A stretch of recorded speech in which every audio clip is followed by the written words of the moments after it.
ನಮಸ್ಕಾರ ಸ್ನೇಹಿತರೆ, ಭಕ್ತಿ ವೈಭವ ಯೂಟ್ಯೂಬ್ ಚಾನಲ್ಗೆ ತಮಗೆಲ್ಲರಿಗೂ ಸುಸ್ವಾಗತ. ಸ್ನೇಹಿತರೆ, ಸಾಮಾನ್ಯವಾಗಿ ಕೆಲವು ಜನರು ದೀಪವನ್ನು ಬಾಯಿಂದ ಊದಿ ಆರಿಸ್ತಾರೆ. ಅದು ಹಬ್ಬದ ದಿನಗಳಲ್ಲಿ, ಅಂದರೆ ಹುಟ್ಟುಹಬ್ಬದ ದಿನಗಳಲ್ಲಾಗಿರ್ಬೋದು, ಅಥವಾ ದೇವರ ವಿಗ್ರಹದ ಮುಂದೆ ಹಚ್ಚಿರುವ ದೀಪವನ್ನಾಗಿರ್ಬೋದು. ಆ ರೀತಿ ಮಾಡೋದ್ರಿಂದ ಕೆಲವೊಂದಷ್ಟು ದೋಷಗಳು ಉಂಟಾಗುತ್ತೆ. ಹಾಗಿದ್ರೆ ದೇವರ ದೀಪವನ್ನು ಬಾಯಿಂದ ಯಾಕೆ ಊದಿ ಆರಿಸಬಾರ್ದು ಅನ್ನೋ ಮಾಹಿತಿಯನ್ನು ಈ ವಿಡಿಯೋ ಮೂಲಕ ತಿಳ್ಕೊಳ್ಳೋದಕ್ಕಿಂತ ಮುಂಚೆ ದಯವಿಟ್ಟು ಚಾನಲನ್ನು ಸಬ್ಸ್ಕ್ರೈಬ್ ಮಾಡ್ಕೊಳ್ಳಿ. ವಿಡಿಯೋ ಇಷ್ಟ ಆಯಿತು ಅಂದರೆ ವಿಡಿಯೋಗೆ ಲೈಕ್ ಮಾಡಿ, ಶೇರ್ ಮಾಡಿ, ಕಮೆಂಟ್ ಮಾಡಿ.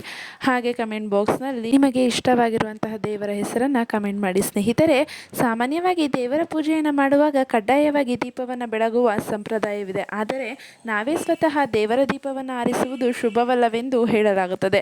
ನಾವು ದೇವರಿಗೆ ಹಚ್ಚಿಟ್ಟ ದೀಪವನ್ನು ಬಾಯಲ್ಲಿ ಊದುವ ಮೂಲಕ ಯಾಕೆ ಆರಿಸಬಾರ್ದು?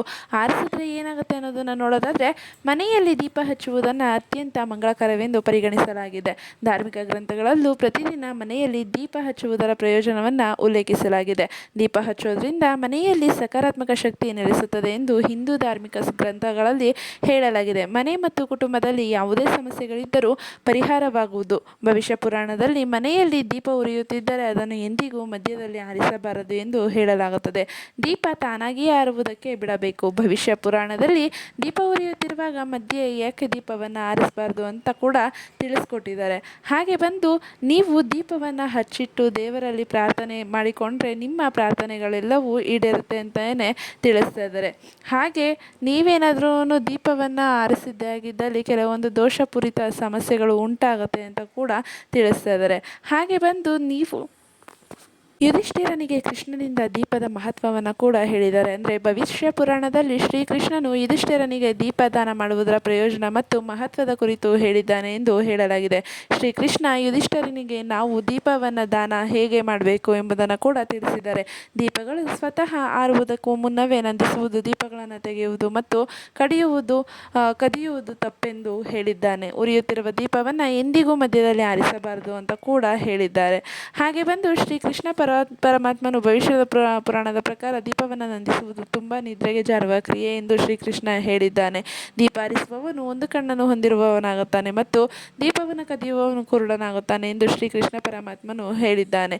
ಧಾರ್ಮಿಕ ನಂಬಿಕೆಗಳ ಪ್ರಕಾರ ದೀಪವನ್ನು ನಂದಿಸುವುದು ಎಂದರೆ ಬೆಂಕಿಯನ್ನು ನಂದಿಸುವುದು ಎಂದರ್ಥ. ಬೆಂಕಿಯು ಶುದ್ಧತೆ ಮತ್ತು ಶುದ್ಧೀಕರಣದ ಸಂಕೇತವಾಗಿದೆ. ಆದ್ದರಿಂದ ಈ ತಪ್ಪನ್ನು ನಾವು ಯಾವುದೇ ಕಾರಣಕ್ಕೂ ಮಾಡಬಾರ್ದು. ದೀಪ ಹಚ್ಚಲು ಕೂಡ 3 ವಿಶೇಷ ನಿಯಮಗಳು ಇದೆ. ಮೊದಲು, ದೀಪ ಹಚ್ಚುವ ಮೊದಲು ಸ್ನಾನ ಮಾಡಿ ಸ್ವಚ್ಛವಾದ ಬಟ್ಟೆಗಳನ್ನು ಧರಿಸಬೇಕಾಗತ್ತೆ. ಪೂರ್ವ ದಿಕ್ಕಿನಲ್ಲಿ ಅಥವಾ ಉತ್ತರ ದಿಕ್ಕಿನಲ್ಲಿ ದೀಪ ಹಚ್ಚುವುದು ಯಾವಾಗಲೂ ಶುಭವೆಂದು ಪರಿಗಣಿಸಲಾಗುತ್ತದೆ. ಧಾರ್ಮಿಕ ಆಚರಣೆಗಳಲ್ಲಿ ತುಪ್ಪದ ದೀಪವನ್ನು ಶ್ರೇಷ್ಠವೆಂದು ಪರಿಗಣಿಸಲಾಗುತ್ತದೆ. ಆದರೆ ಸಾಮಾನ್ಯ ಪೂಜೆಯಲ್ಲಿ ಎಳ್ಳು ಅಥವಾ ಸಾಸಿವೆ ಎಣ್ಣೆ ದೀಪವನ್ನು ಬೆಳಗಿಸುವುದು ಅತ್ಯಂತ ಶುಭ ಅಂತಲೇ ಹೇಳ್ತಿದ್ದಾರೆ.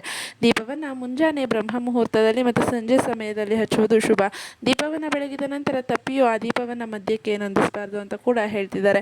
ದೀಪವನ್ನು ನಂದಿಸುವ ವಿಚಾರದಲ್ಲಿ ಇವುಗಳನ್ನು ಗಮನದಲ್ಲಿ ಇಟ್ಕೋಬೇಕಾಗತ್ತೆ. ಹಿಂದೂ ಸಂಪ್ರದಾಯದಲ್ಲಿ ಬಾಯಲ್ಲಿ ಊದುವ ಮೂಲಕ ದೀಪವನ್ನು ನಂದಿಸುವುದು ಕೆಟ್ಟ ಶಕುನ ಎಂದು ಪರಿಗಣಿಸಲಾಗುತ್ತದೆ. ಅದನ್ನು ಕರ್ಪೂರ ಅಥವಾ ಚಿಮಟಗಳ ಸಹಾಯದಿಂದ ನಂದಿಸಬೇಕು. ಉರಿಯುತ್ತಿರುವ ದೀಪವನ್ನು ಕಾರಣವಿಲ್ಲದೆ ನಂದಿಸಬಾರದು. ಕೈಗಳಿಂದ ಗಾಳಿಯನ್ನು ಬೀಸುವ ಮೂಲಕ ದೀಪವನ್ನು ಆರಿಸಬಹುದು ಅಥವಾ ಯಾವುದೋ ಒಂದು ಶುದ್ಧ ತಟ್ಟೆಯ ಸಹಾಯದಿಂದ ಕೂಡ ದೀಪವನ್ನು ನಂದಿಸಬಹುದು ಅಂತ ಹೇಳ್ತಿದ್ದಾರೆ. ದೇವರ ದೀಪ ಕೆಳಗೆ ಬೀಳೋದ್ರಿಂದ ಪೂಜೆ ಮಾಡುವಾಗ ದೇವರ ದೀಪ ಕೆಳಗೆ ಬಿದ್ದರೆ ಅದು ಅಶುಭವಾಗಿರುತ್ತದೆ. ದೇವರ ದೀಪ ಕೆಳಗೆ ಬಿದ್ದರೆ ಅದು ದುರಾದೃಷ್ಟದ ಸೂಚನೆಯಾಗಿರುತ್ತದೆ. ಯಾವುದೋ ವ್ಯಕ್ತಿಯಿಂದ, ಅಂದರೆ ಒಬ್ಬ ವ್ಯಕ್ತಿಯಿಂದ ಕೈಯಿಂದ ದೀಪ ಕೆಳಗೆ ಬಿದ್ದರೆ ಅದು ಆತನಿಗೆ ಅಥವಾ ಆತನ ಕುಟುಂಬಕ್ಕೆ ಎದುರಾಗುವ ಯಾವುದೋ ಅನಾಹುತದ ಕುರಿತು ಹೇಳುತ್ತೆ ಅಂತಲೇ ಹೇಳ್ತಿದ್ದಾರೆ. ದೇವರ ಪೂಜೆಯನ್ನು ಮಾಡುವ ಸಮಯದಲ್ಲಿ ದೀಪ ಕೆಳಗೆ ಬಿದ್ದರೆ ನಿಮ್ಮ ಮನಸ್ಸು ಪೂಜೆಯಲ್ಲಿ ಕೇಂದ್ರೀಕೃತವಾಗಿಲ್ಲ ಎಂಬುದಾಗಿದೆ. ಮನಸ್ಸು ಪೂಜೆಯ ಮೇಲೆ ಇಟ್ಟುಕೊಳ್ಳದೆ ಯಾವುದೇ ಪೂಜೆಯನ್ನು ಮಾಡಿದರೆ ಅದರಿಂದ ನಿಮಗೆ ಪ್ರಯೋಜನಗಳು ಅಥವಾ ಶುಭ ಫಲಗಳು ದೊರೆಯೋದಿಲ್ಲ ಅಂತ ಹೇಳ್ತಾ ಇದ್ದಾರೆ. ನೋಡಿದ್ರಲ್ಲ, ದೀಪಗಳಲ್ಲಿ ಎಷ್ಟು ಒಂದು ಮಾಹಿತಿಯನ್ನು ನೀವು ತಿಳ್ಕೊಂಡಿದ್ದೀರ. ದೀಪವನ್ನು ಯಾಕೆ ನಂದಿಸಬಾರ್ದು, ಹಾಗೆ ಕೃಷ್ಣನು ಯುಧಿಷ್ಠಿರನಿಗೆ ಹೇಳಿದ ಮಹತ್ವವೇನು ಎಲ್ಲ ತಿಳ್ಕೊಂಡಿದ್ದೀರಾ.